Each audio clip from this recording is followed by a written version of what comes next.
how to sign in or log into DailyPay app. Hi everyone, welcome back to our channel. In today's video I'll guide you on how you can sign in or maybe just log into the DailyPay app, so make sure to watch the video till the end. If you'd like to sign in or log into the DailyPay app, it's actually quite simple to do so. First of all, open up your app store, make sure to download the DailyPay on-demand pay application over here. And after you've done that, we're going to go to the sign in process, so just go ahead and then hit the open button here.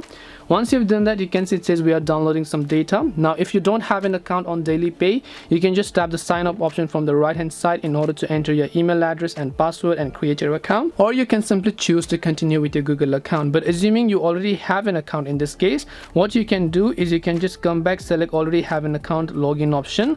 After you've done that, make sure to enter your email address as well as also your password. After you enter your email and password, tap the continue option and you'll get successfully signed in. For the easy process, the app also allows you to continue with your Google account if that is much more convenient for you. But to give you a rough idea, this is how you can sign into your DailyPay app. Hope this video was very helpful. If you have got any more questions, feel free to leave them down. Thank you for watching till the end and see you soon in the next video.